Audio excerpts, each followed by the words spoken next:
That's important for us to know. What do I need to let go of? We'll talk about that. Who can I help? Or alternatively, how can I serve? And then, what actions do I take? So we know that we need to take some action, but what action? And we ask and answer these questions all from a place of God awareness, from a place of gratitude, and a place of generosity. That's sort of the field in which we operate when we are orienting our consciousness towards this kind of well-being that permeates our entire life experience. What do I want? Or I call this, what are my dreams or visions that I have? This month, the theme for Unity is about imagination. And this is the slide that they've provided. Imagination swings wide the gates of possibility. I love that. It's an image that sticks in my head.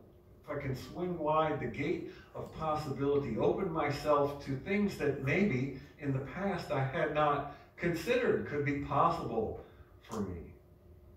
And when we talk about prosperity or well-being in our lives, we always want to begin by being as open and broad as possible with that question, what is it that I want, really? And be willing to think on a large scale as well.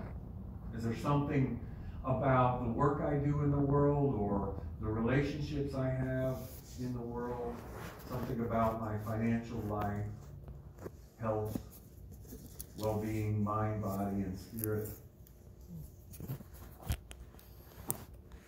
The key is that whatever it is that we are holding a vision of, if you will, we need to believe that it's possible for us. Believe that it's possible. Maybe we don't know how we could get there, but we know that it's within the realm of possibility for us. So, for example, I'm not going to hold a vision that I would become the King of England. It's probably not possible. And that's okay. I had to make that up because I don't really want to be the King of England. But maybe I hold a vision for a job that I truly love. You know, work in the world, a vocation, something I do each day to serve the world that I love so much. I would be doing it whether I was getting paid or not. Now that is a reality. I think that's a realistic vision that any of us can hold. I want to share this from the Psalms. Take delight in the Lord and he will give you the desires of your heart. So this is, to me, a way of saying, and I talked about that we do all of this work in a place of, in a field, if you will, of God awareness, gratitude, and generosity, that God awareness piece of it. When I hear that phrase, take delight in the Lord, what that says to me in our unity terms is to keep my God awareness front and center at all times. Because for me, any time that I feel like I've genuinely been able to keep that God awareness present, it's always a joyful thing to be doing. The word delight, I think, is the perfect word there. The next thing, letting go. I learned somewhere along the way that inevitably all this, what we call spiritual growth stuff, is always, I want to say almost always, it's possible there's an example otherwise, but it's been my experience, it's a matter of letting something go. An idea, letting an idea go. Maybe I'm letting something go I didn't even realize I was carrying. You know, it could be a resentment that I'm letting go. I think of it as lightening the load. You know, if we were going to go on a vision quest, a trek in our lives, think of ourselves as traveling from our current way of being in the world. We want to go to a new place that we're calling prosperity or well-being in general. You don't want to be carrying things that are weighing you down. And we can turn within and inquire, what is it that I may need to let go of? Because we don't always know. It's easy for us to get used to whatever it is that we're caring, or however it is that we're showing up in the world. But if we're willing to take the time and turn within quietly and inquire of the Spirit, what is it for me to let go of now? And just see what comes to mind. You might be very surprised about it. And you might not like it either. I've told the story before about having the goal of being free of debt, consumer debt I'm talking about, credit card kind of debt. I don't remember how long ago it was. It was less than 10 years, I would say. And I turned within, inquired, what is mine to do? What do I need to let go of? And immediately, I very, very clearly saw that I needed to quit smoking. But I didn't want to quit smoking, so I didn't. I mean, we do have a choice. And I didn't get out of consumer debt very quickly. Now, eventually I did, and this has happened to me a lot. Only in hindsight did I remember that this had happened, and lo and behold, guess what I had done? Somewhere along the way, I had quit smoking, and finally found myself out of debt. Now, I'm not saying it's not a magic trick, but when you turn within and ask, what is mine to let go of, whatever you get back, yeah, that's what you need to let go of. You might do what I did and say, no, I don't feel like it, or what's the next answer? Well, if I weren't going to do that, what, could I let go of that would work as well? But I have found it to be quite reliable, turning within, inquiring, what do I need to let go of? Maybe a person comes to mind, someone that we're carrying a resentment toward, and we need to let go of that resentment because it's weighing us down. And often we don't realize how much something like that is weighing us down until we do let it go. And then you can almost feel, it's almost a bodily feeling of lightness. Wow, I can't believe that I was carrying that all this time. You can also do things in the spirit of lightening the load. You might get something back like clean out your closet. That can be extremely liberating. It seems so simple, like, well, what could that have to do with anything? I think we all have a closet or two where if you looked at everything in it, you might realize, oh, I stuck that up there 5 years ago. I don't even remember what's in that box, and I don't need that. You might need to literally get rid of some clutter, some possessions in your life. The easiest one there probably is go through your clothing and pick out the things that you haven't worn in forever.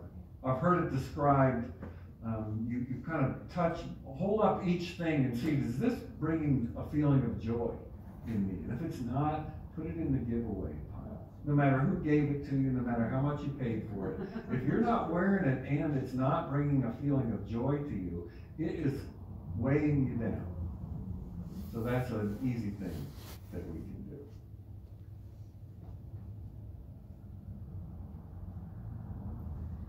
I'm reminded when I think about that from the Lord's Prayer from Matthew, and forgive us our debts as we also have forgiven our debtors. This is, to me, an equation of if I want to travel the world more lightly, I need to be letting go of things. Because it seems like from where we sit, when I let go of something, then God seems to do something. That reminds me also of the story of the prodigal son that says, if you read between the lines, you don't have to read far between them, whenever we walk toward God, God runs toward us. And so when we can even do something that seems small, like get rid of some clothing that's not bringing us joy, you might get what feels like an outsized sense of relief, and all of a sudden doors are opening. God is showing up big time because we've shown up a little bit.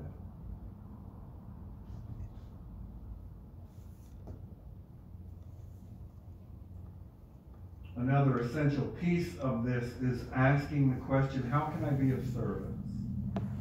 I have a teacher that had said, often to me, if you want $1 million, you have to give $1 million worth of service to the world. That's how it works. And so when we consider ideas, and this is a good area to brainstorm around. We can, of course, inquire within, and we should be doing that, but we can also brainstorm ideas. But we're not brainstorming, how can I get $1 million, but rather we're brainstorming, how can I be of service to the world in a significant way? How can I be of service to the world? And I guarantee that we all have gifts to give. We might not recognize them. We might take them for granted. We might not realize what it is that we have. But if we're willing to pause and turn within and ask, how can I be of service to the world? And something joyful. You know, you're not looking for anything that feels like drudge work. If that's how it feels, then that's not yours to do. You're looking for something that feels wonderful to do, that you love to do. Another question I've heard asked, and this has helped me a lot, especially if I'm feeling down, which I've spent a decent amount of time in my life feeling down. And I hate hearing this, so I apologize in advance.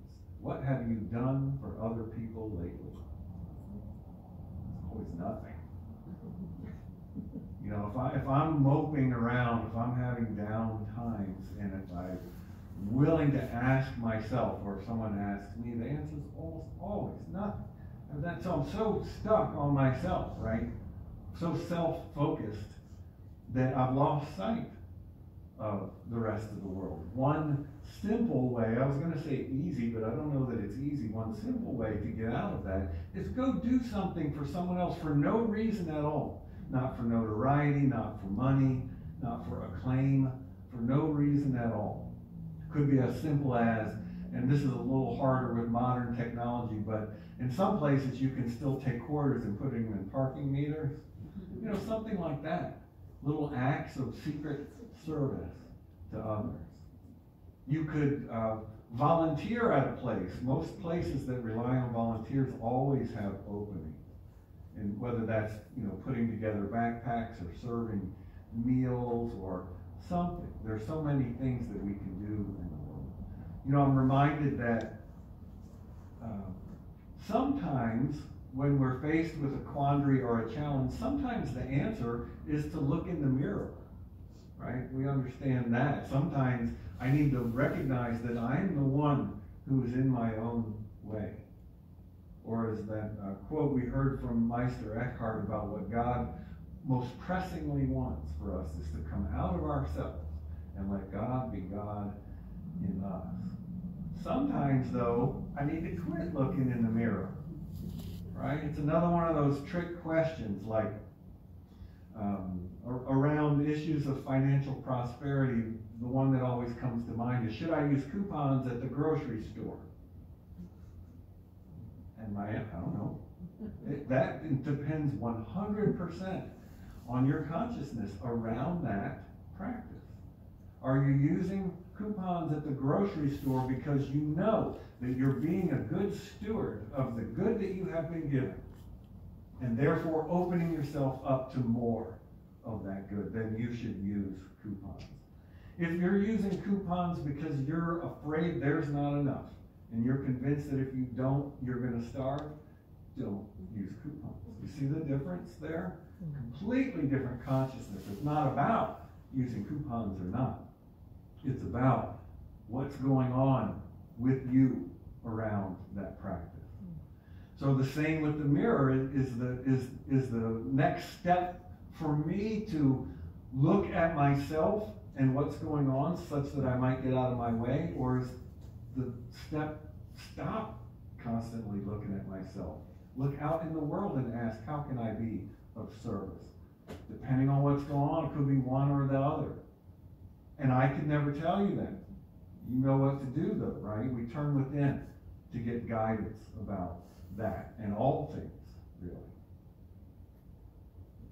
In a sense, what we're doing when we're asking, how can I be of service, or what have I done for others lately, is we're looking to do what famously Gandhi had said, be the change you want to see in the world. Get out and take action that is aligned with your goals, whatever they may be. This again from Matthew. Cure the sick, raise the dead, cleanse the lepers, cast out demons. You received without payment, give without payment. Now, you don't literally need to raise the dead and cleanse the lepers, but you see what is being pointed out here. Go out in the world and serve, not because you're looking for money, right? But because you're looking to serve, to get out of yourself, as Meister Eckhart advised. And when we do that, inevitably, again, doors open. People come into our lives that all of a sudden there are opportunities where there weren't before.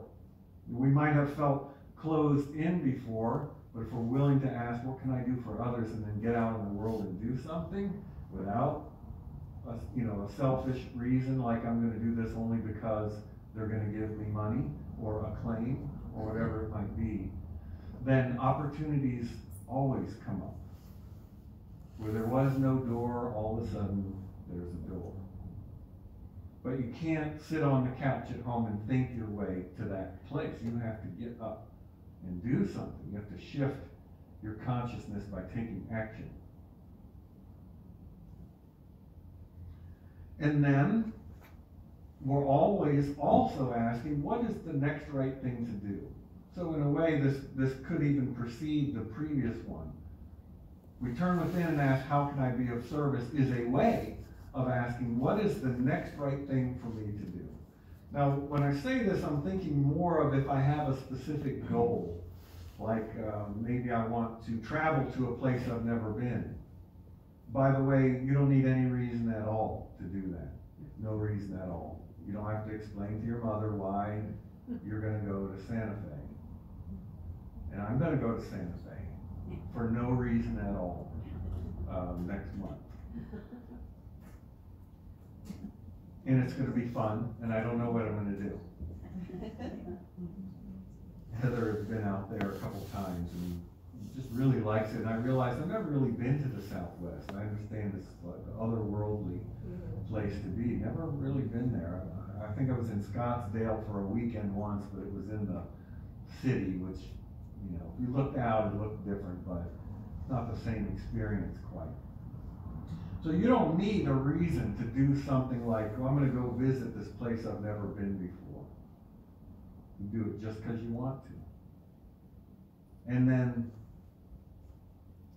we might turn within and say, well, given that that is the vision, I'm seeing myself there. What do I need to do? What action do I need to take? There's often, but not always, an action to take. Sometimes the action is to do nothing. And if you inquire within, what is the next right step for me? What is the next right thing to do? And you feel like you're getting nothing, that means do nothing. Because it might not be time. The next day you might inquire again and get a distinct sense of an action you need to take. Go, call this person, or go visit this place.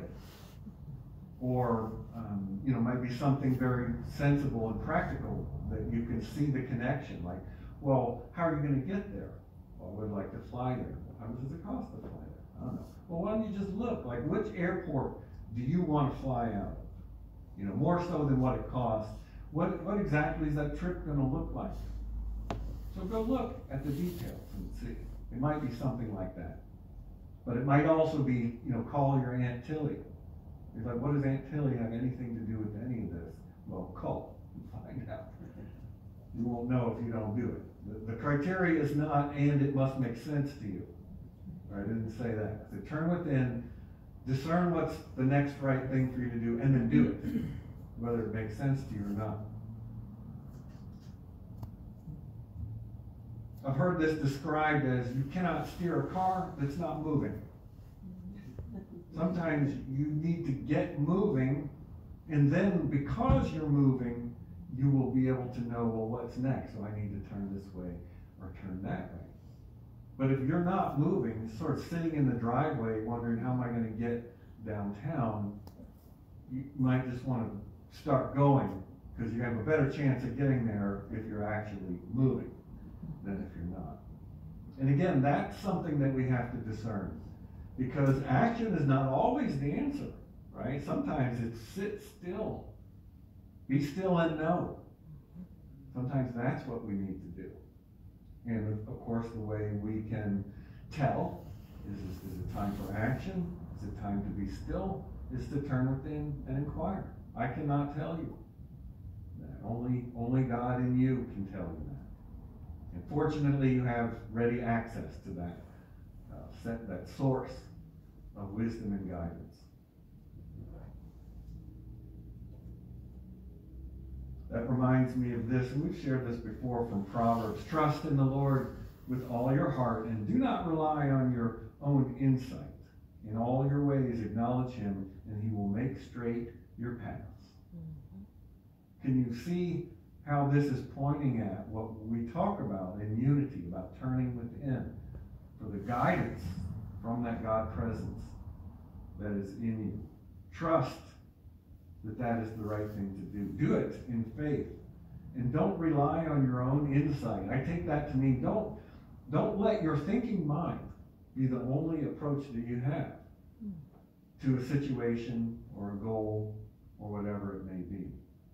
You know, open that wordless part of you, that spirit in you, that heart sense that we all carry. And let that inform your way forward, because that is the presence of God that is showing you that way. This doesn't mean don't use your head, right? Yes, do use your head. We want to apply common sense as we move forward. This is pointing at something much, much deeper than that. Like, yes, of course, don't drive your car off of a cliff. Just don't. We know this. But turn within and inquire what is right in this moment. Knowing that you will receive the guidance that you need.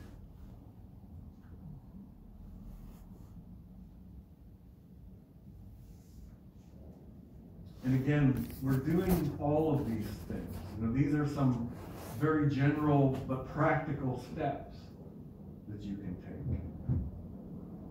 And we do all of this always from a place of God awareness. We know we have a choice.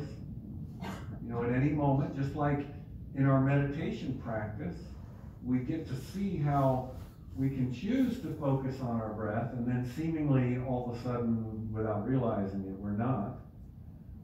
But when we realize it, we get once again to choose to focus on our breath. It's the same in our life with God awareness. We choose to focus on that divine presence, and then all of a sudden you realize, oh, somewhere along the way I took my focus off. Well, bring it back. Bring it back to that God presence. I believe that that's what that instruction to pray without ceasing means. They don't mean get on your knees and don't do anything but, you know, mumble to yourself on your knees with your eyes closed. I don't think that's what that means at all. I think it means to always be aware of the presence of God. Because when you are aware of God's presence, you are in a place of prayer. And we understand that so well, and I'm grateful for that in our movement. That we really seem to get prayer very deeply. I think it's probably our greatest strength, in fact.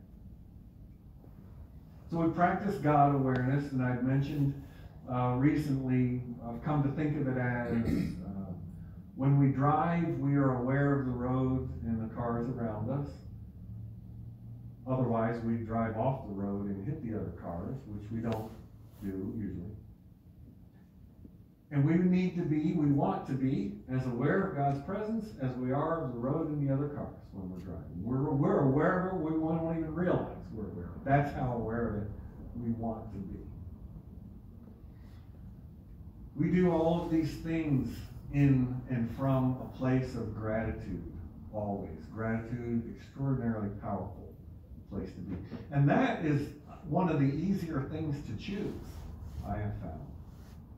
I think it's, of all of the ways that we have to shift our consciousness, choosing gratitude has seemed to me to be one of the easier ways to do it. You can literally start making up things to be grateful for. You can pretend, if I were going to be grateful about something right now, what might it be? And then just look around and see what it is. Well, I'm grateful that it's warmer in here than it is out there. See how simple that is? We could sit here and come up with a list of 100 things like that very, very quickly. That's a gratitude practice. So just do that. Make that a part of the way that you walk the world. Just like we want to make our awareness of God's presence a part of our moment-to-moment experience. And the third thing, we do all of this from a place of and an attitude of generosity.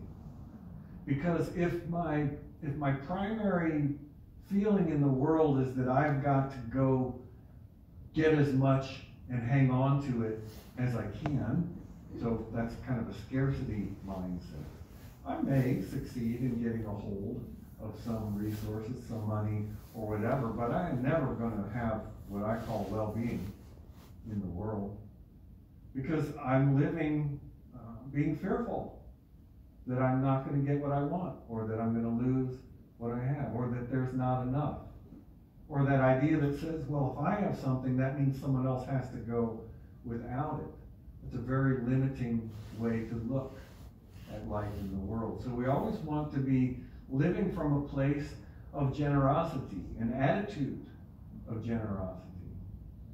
Being willing to be that giving presence in the world that we are looking for. Because when we hold a vision, say, of taking a trip or finding a vocation that is just right for us that we love, or finding friendships and relationships that are highly functional and work and support us, we don't want to do that from anything that feels like, I don't know if I have the right words, kind of a greedy point of view, kind of like I got to go grab it and hold it so no one else can get it. That kind of consciousness will always work against us. We always want to be willing to be giving of our time, for example. I'm often contacted by people I don't know over text or what have you.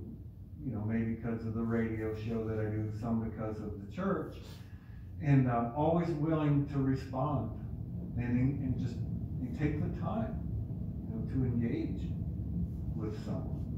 I was on the phone last night for over an hour with a friend because the friend's reaching out for support around something that I'm well suited to provide support for. And although I had a date with Heather to sit on the couch and eat popcorn and watch TV, which I did afterwards anyway, I knew that it was the right thing to do, to be generous with my time in that moment. I don't even think of it as generous anymore. I just knew that that was the right thing to do. So these are some little examples. I always use the example of tipping the wait staff. I saw an article yesterday or the day before, basically from the point of view of someone who works food service, saying that, those of you that tip 20 and 30%, thank you. We noticed that. And I had forgotten this, but sort of early in my tipping career, when I realized that it was, for me, a spiritual practice, one way I looked at it was, I'm not only leaving the tip that is right and good for me to leave, I'm leaving the tip for the blessed child of God who did it. I'm going to cover mine and theirs with gratitude. Thank you, God, for the opportunity to do that. They can do whatever they want. That's none of my business. But you'll quickly learn from talking to people who make a living doing that it's not rare at all for someone to leave no tip at all. And so I just decided I'm going to be a person who lives from a generous consciousness. And one way that helped me was to realize I'm leaving my tip and for one other person who did. Now, I've gone way overboard with that, way further than that. And I continue to do that. But that's just an example being the change that you want to see in the world. I certainly hope that the universe will meet me with generosity. I know that I need to meet the universe, my world that I experience with generosity in all ways. Not just talking about money, but about time, generosity of spirit, which can mean that I'm slow to judgment, slow to anger, perhaps, as possible. And reserving judgment, recognizing there's more going on than I can know. So I don't need to be so quick to put people in definitions or in boxes just because I might feel better if I can do that. I can be generous with my spirit by allowing people to be just who they are and recognizing, you know what, I don't really know what it's like to walk in their shoes. I can just let them be. I don't need to put them in a pigeonhole or a box. All of this, I think, can be summed up, and I'll close with this. You could use this as an affirmation if you want. You know this as well. It's from the Sermon on the Mount. But strive first for the kingdom and its righteousness. Let that phrase sink in light of everything that we've just talked about. Strive first for the kingdom and its righteousness. And then all these things will be given to you as well. So we don't say, how can I get $1 million? We say, how can I be of service to the world at that level? If you want to run with the big dogs, then you got to be asking, what can I do? And where's that racetrack? How do I do that? How do I get from where I am to there? What's the next right thing for me to do? Always in God awareness, gratitude, and generosity. Strive first for the kingdom and its righteousness, and all these other things will show up in our lives. Thank you.